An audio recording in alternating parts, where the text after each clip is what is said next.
Federal Bureau of Investigation ama FBI waxaa lagu yeeraa xafiiska baadhista federaalka oo ay macnaheedu tahay wakaaladda federaalka ee Mareykanka taasoo ay ka shaqeyso 54 state ee Mareykanka waxay hay'addu iskugu jirtaa mid sirdoon iyo mid amni iyo sharci fulin xitaa waa hay'adda fulin karta sharciga ay maxkamaddu soo rogto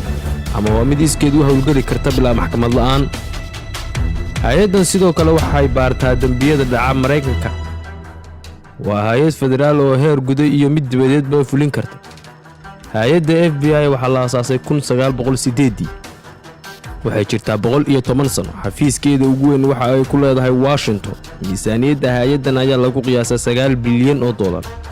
shaqaalaha hay'addan waa 36,000 FBI waxay la shaqeysaa wakaaladda sirdoonka ee CIA iyo waaxda cadaaladda Mareykanka shaqooyinka FBI waa mid noocyo badan ahaan waxay u dhigmataa MI5 oo ah nabad sugidda Ingiriiska halka ay sidoo kale u dhigmato FSB oo ah nabad sugidda Ruushka sarkaal FBI kamid ah wuxuu u dhigmaa awood ahaan sida sarkaalka sirdoonka Ruushka FBI waxay qayb ku leedahay safaarado badan oo Mareykanka dibadiisa taasoo ay sugto amnigooda waxyaabaha ay FBI ka shaqeyso waxa kamid ah kow inay shacabka Mareykanka ka ilaaliso qatar ama handadka ka timaada xagga argagixisada gudaha ku sugan labo inay bilowdo hawlgalo ka dhan ah jawaasiista wadamada kale ee ku sugan dalweynaha Mareykanka saddex inay ka hortagto burcadka internetka ee loo yaqaan hackerska ama cybercrimeska afar inay la dagaalanto musuqmaasuqa qaab kasta uu yahay shan inay ka ilaaliso xuquuqda shacabka wax kasta oo handaday lix inay la dagaalanto isu gudubka ganacsiga daroogada iyo xubnaha bini'aadamka ee laga kala ganacsado suuqa madow toddobo inay ka caawiso booliska maamul goboleedyada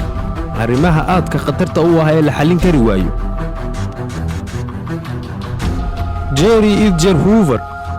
waa halyeeyga ay ku faanto FBI waana agaasimaha FBI intii u dhaxaysay 1924 ilaa 1972 waa ninka ka mas'uulka ahaa in uu sameeyo qalabka laabka ah ee lagu baaro faraha waana ninka ka yaabiyay dawladda isagoo xilligaas awood u yeelay FBI inay baarto siyaasiyiin wasiiro isla xilligaas waa ninka sahlay in la dhageysto telefoonada xubno ka tirsan dawladda oo lagu tuhunsanaa sirdoon ay u ahaayeen midowgii Sofiyeeti iyo hay'addii sirdoonka ee midowgii Sofiyeeti ee lagu magacaabi jiray KGB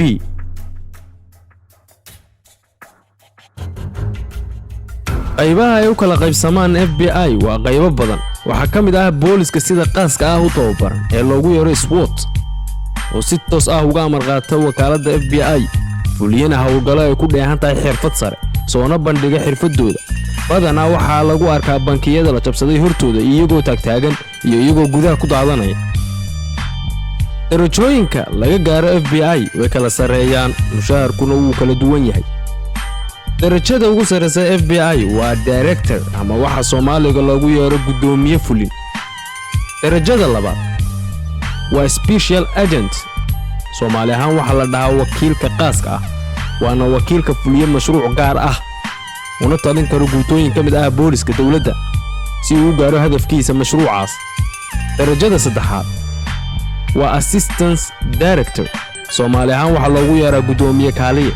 waana gacanta labaad ee FBI laga amar qaato wuxuu isku fulin karaa 4 mashruuc waaweyn isagoo oo kaashanaya senior officer ama sarkaal waaxid darajada afraad waa officer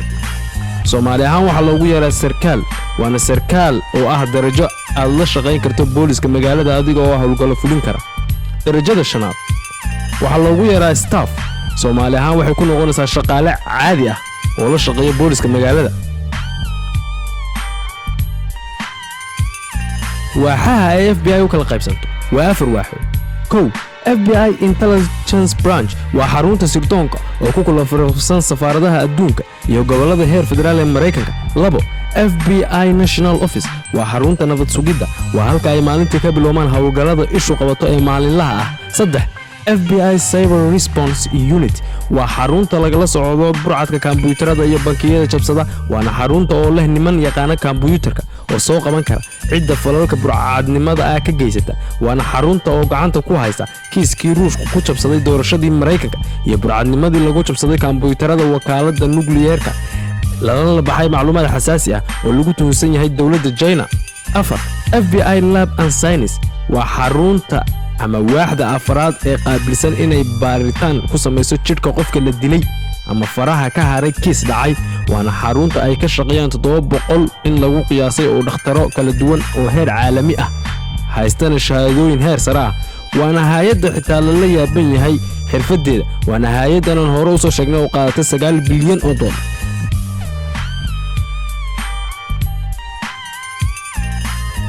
hawlgaladii ay fulisay FBI waxaa ka mid ahaa 1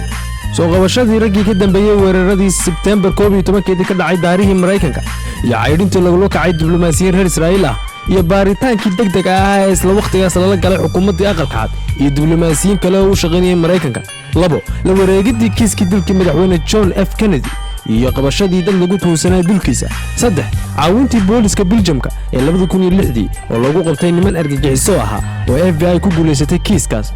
oo ay ku guuleysan kari waayeen booliska Belgiumka